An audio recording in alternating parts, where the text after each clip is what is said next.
बिस्मिल्लाहिर्रहमानिर्रहीम। अस्सलाम वालेकुम स्टूडेंट्स, जैसा कि आपको पता है कि हम सीरीज़ लेकर चल रहे हैं एमसीक्यूज़ की और हम पहुंच चुके हैं फोर्सेस के चैप्टर पे। ठीक है, फोर्स आपको पता है चैप्टर 4 टॉपिक 4 पर हम आ चुके हैं। ठीक है, इसकी एक वीडियो अपलोड हो चुकी है। ठीक है, और बाकी तमाम चैप्टर्स काइनेमेटिक्स, मेजरमेंट्स, डायनामिक्स से रिलेटेड एमसीक्यूज़ भी अपलोड हो चुके हैं। ठीक है, तो उनके जो लिंक्स हैं वो इस डिस्क्रिप्शन बॉक्स में आपको, इस वीडियो के डिस्क्रिप्शन बॉक्स में मिल जाएंगे, तो वहाँ से आप क्लिक करके डायरेक्ट वीडियो पर जा सकते हैं। तो यहाँ पे आज हम सीरीज नंबर 2 इसकी फोर्स की अपलोड करने वाले हैं। तो सबसे पहले क्वेश्चन नंबर 6 देखें। An object immersed in a liquid in a tank experience an upthrust. ठीक है, what is the physical reason for this upthrust. अब ये बताएं कि हमारे पास एक टैंक है, वो पानी में जैसे आपको पता है कि मूव कर रहा है, कुछ इमर्ज्ड है, डूबा हुआ है कुछ हिस्सा उसका, लेकिन उसे एक अप थ्रस्ट फोर्स जिसकी वजह से चीज़ें पानी के ऊपर तैरती हैं वो क्यों फील होती है। तो आप देखें कि कोई भी चीज़ जो है वो जितनी पानी की डेप्थ में जाएगी उस पर अप थ्रस्ट बढ़ती जाएगी। ये इसकी रीज़न दी गई है। Since the pressure in the liquid increase with depth, जैसे जैसे आप लिक्विड की डेप्थ में, पानी की डेप्थ में जाते हैं, प्रेशर बढ़ता जाता है। Upward force exerted on the bottom of the body immersed in the liquid would be greater than the downward force exerted on the top of the body, giving rise to net upward force, the up thrust। ठीक है, उसके बाद हमारे पास कौन सा option इनमें से ठीक होगा। इसका सी ऑप्शन ठीक होगा कि जैसे जैसे आप प्रेशर जो होता है वो लिक्विड की डेप्थ में बढ़ता है। ठीक है, उसके बाद ये एक बड़ा इंपॉर्टेंट कॉन्सेप्ट है कि the diagram shows 3 force acting on a body in which diagram is the body in equilibrium. इसमें बड़ा प्यारा कॉन्सेप्ट है कि हमारे पास किसी भी बॉडी पे जो इक्विलिब्रियम की फोर्सेज होती हैं वो किस तरह से शो करेंगे। यहाँ पर इसका कॉन्सेप्ट दिया गया, ज़रूरी नहीं है कि वहाँ पर डायग्राम के थ्रू आपसे पूछा जाए, वहाँ पर ऑप्शन भी वो आपसे दे सकता है। तो ये देखें एरो जो है यहाँ पे, अगर आप यहाँ से एरो से आसानी से, ये एरो इधर जा रहा है, ये इधर जा रहा है और इसकी डायरेक्शन मुख्तलिफ है, ये दोनों एक दूसरे की तरफ हैं और एक इधर है, मतलब कोई भी सीक्वेंस से नहीं है। और ये हमारे पास डी ऑप्शन में तमाम एरो सीक्वेंस से हैं। तो वो क्या कहता है, in equilibrium the vector forces must be. ये रूल आपने ज़मानी याद रखना है कि फ्रॉम अ क्लोज ट्राइंगल, लाजमी है कि क्लोज ट्राइंगल होनी चाहिए, तब वो चीज़ इक्विलिब्रियम में जाएगी। By following the direction of arrows, उसके तमाम फॉलो जो उनके एरोज की डायरेक्शन है वो सेम होनी चाहिए। It can go back to its straight point, all vector forces pass through the same point. ये इसके असूल हैं। ये अगर आपको इस तरह से थ्योरी में भी एमसीक्यूज आए तो आपने क्लिक करना है और डी ऑप्शन यहाँ पे ठीक होगा। इन describing the behaviour of a spring the spring constant is used. आपको पता है कि हमारे पास स्प्रिंग कॉन्स्टेंट क्या है, formula F is equal to K X आप पढ़ चुके हैं। ठीक है, तो वो कहता है वो जो कांस्टेंट के है अगर हम उसको डिफाइन करना चाहें तो कैसे करेंगे।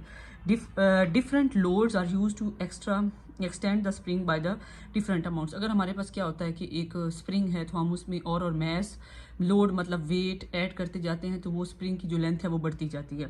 ठीक है, to find the spring constant, वो कहता है कि अगर स्प्रिंग कांस्टेंट फाइंड करना हो तो विच क्वांटिटीज आर रिक्वायर्ड, तो हमें कौन कौन सी चीज़ों की ज़रूरत पड़ेगी। तो इसके लिए ये फार्मूला पहले देखें आप कि हमारे पास स्प्रिंग कांस्टेंट के इक्वल है force F by X extension X की। तो हमारे पास आपने फार्मूला पढ़ रखा है कि F इक्वल होता है के एक्स की। ठीक है, और हमें उसने कहा है के फाइंड करना है। के क्या है, स्प्रिंग कांस्टेंट है। तो हमें किस किस चीज़ की ज़रूरत पड़ेगी, फोर्स की और एक्सटेंशन एक्स की।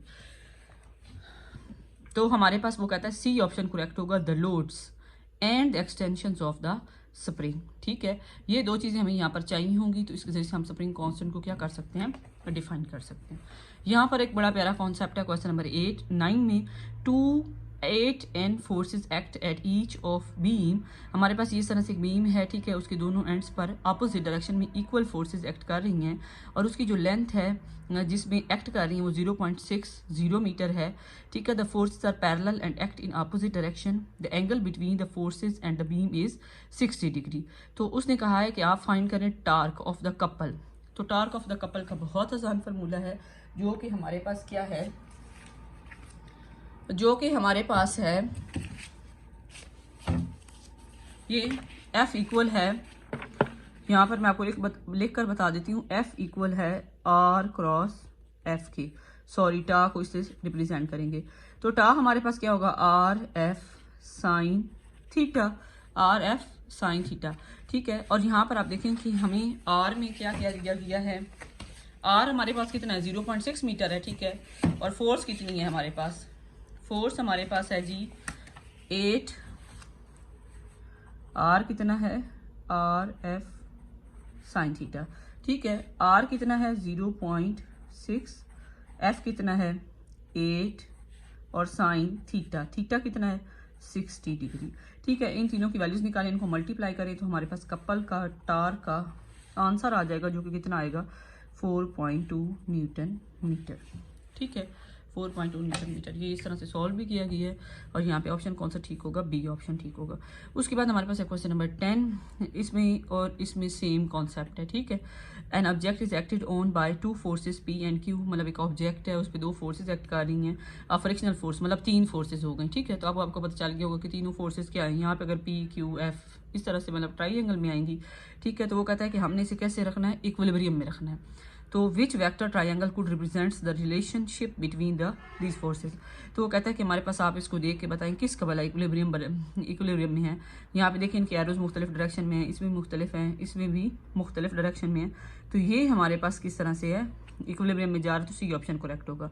Eight equilibrium the arrows in vector triangle flow in one direction clockwise or anticlockwise. तो ये इसकी वजह है। ठीक है, इसको अच्छे से फॉलो करें, इसको जस्ट आप बैठ के फ्री टाइम है तो आप इसको सुने, तो तब भी आपके कॉन्सेप्ट्स बनते जाएंगे। ठीक है, ओके जी, अल्लाह हाफिज़, मिलते हैं नेक्स्ट सीरीज़ में।